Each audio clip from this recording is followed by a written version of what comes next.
Ladies and gentlemen, please allow me to introduce our next speaker, His Excellency Mr. Christopher Davis.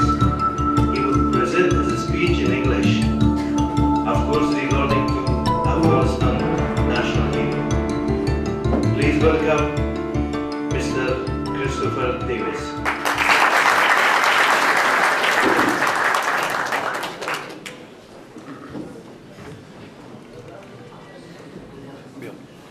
Assalamu alaikum, and I feel very honoured to be here. I'm not really His Excellency, but it's nice to be called that.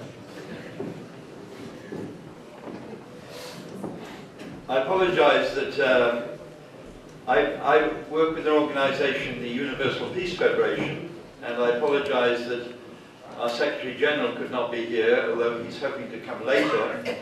We had a big conference about development aid, particularly about helping Africa today, and this was planned a long time ago, so he couldn't come earlier. We have a number of conferences. We had one on Afghanistan, I think last year, which His Excellency the Ambassador also spoke, and we have many activities that also include a number of our ambassadors for peace from Afghanistan.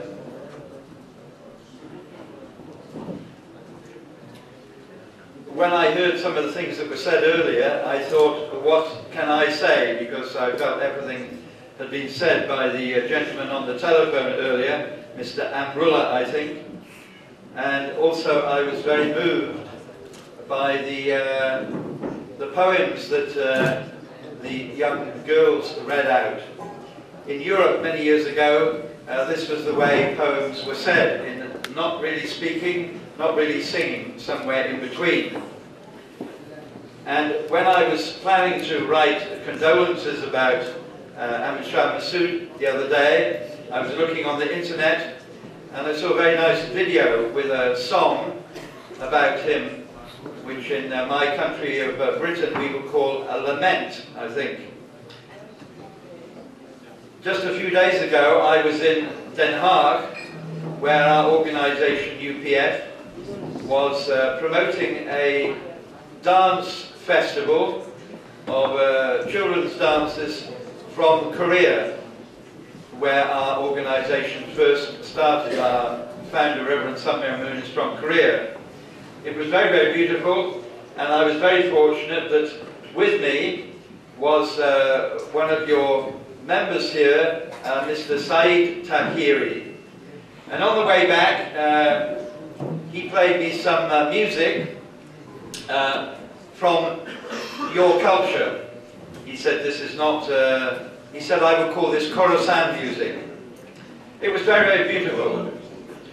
And I thought this is what the world needs to know more about Afghanistan, or about Khorasan, or whatever you like to call it. Many of the people that came to the dancing from Korea were people that had fought in Korea many years ago in the Korean War, and they said all we saw was the terrible situation of Korea, but now we see the beauty of the Korean culture through that dancing. And I feel the world needs to know more about the beauty of your culture, because many people in the West only think of Afghanistan for all the difficulties and all the poverty. And this brings me also to this great hero, who the Imam from Suriname already said, he's not only a national hero, he is actually an international hero. And I totally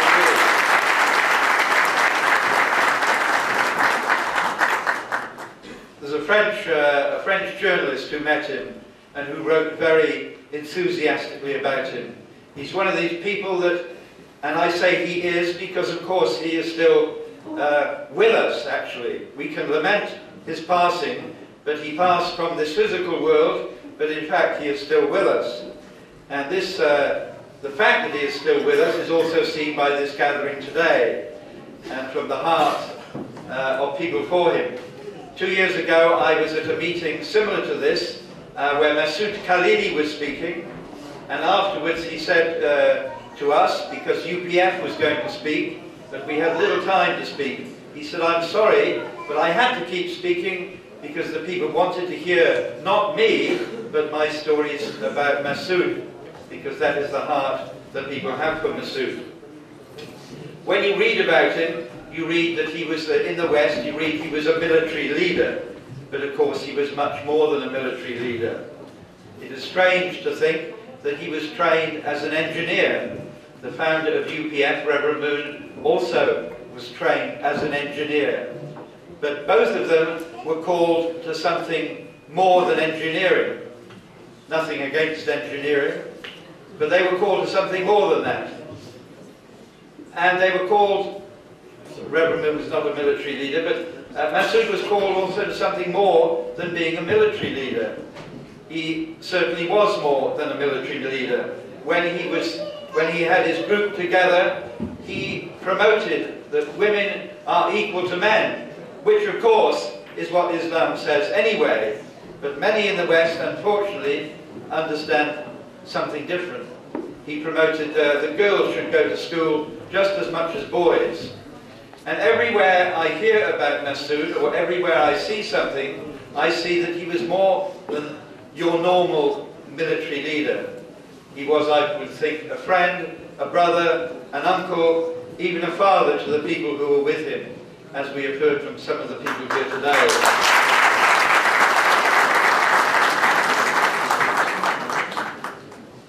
And I thought of Massoud again. Recently, I read a speech by the chairman of UPF, who is the son of Reverend Moon. He is also a Reverend Moon. He was speaking about the Prophet Muhammad, peace be upon him. You might think it's strange because UPF, its origins are Christian, but it is not only Christian. We believe in the unity of all religions, and that all religions need to work together, that the similarity of religions is far greater than any differences.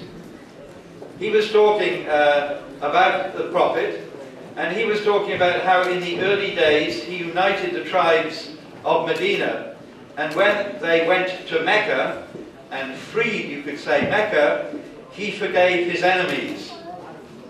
He lived the life that Jesus also lived, that you should love your enemies. Massoud also was a big-hearted man. I saw a film the other day about him, made by an Australian, and he showed all these prisoners who, I suppose you would say, they were Taliban. They were still of the same thinking, but instead of killing them, as some people would have done, he respected them as human beings and did not kill them. He was, as has been said before, bigger than a tribal leader also. I'm impressed the fact that he allowed all people of Afghanistan to join his group. He did not say, I'm from the north, I do not want people from the south with me. His heart was open to trust people. Maybe you could say that was one reason in the end he was killed, because his heart was open to people from outside. But although he was killed, his memory lives on. Actually, UPF's connection with Massoud goes back many, many years to the time when the Soviet Union was there.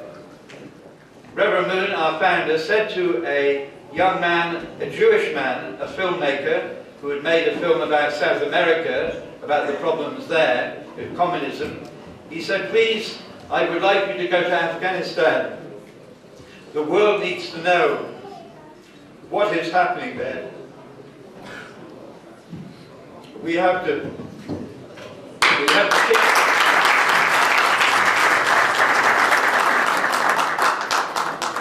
help the people there get rid of the communists. And this man went there. He became almost like an Afghanistani, if that's possible. Grew a beard and everything.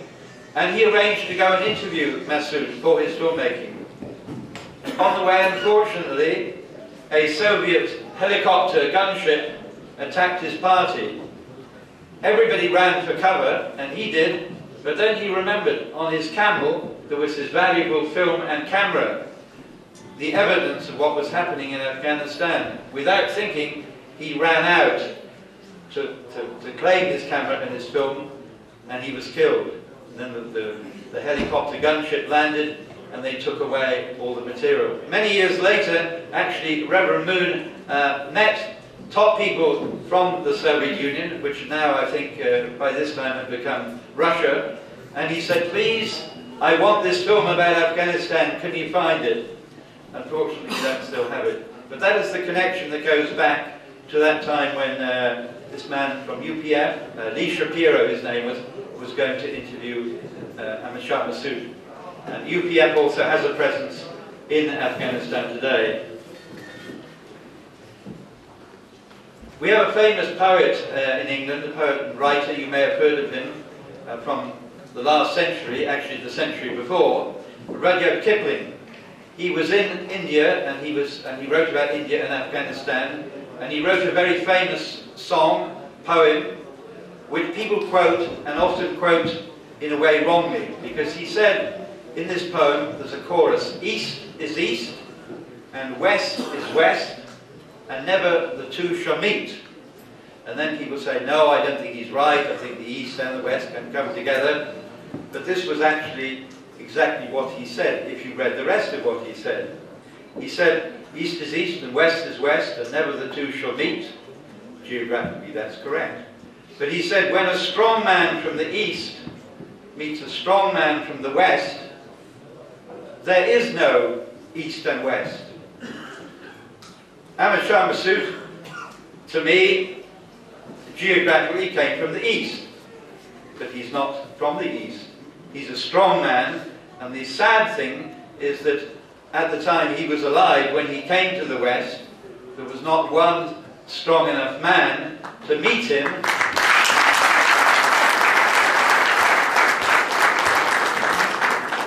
So we need to bring unity, and one of UPF's latest projects, suggestions, is that in New York, at the site of Ground Zero, there should be a true interreligious center.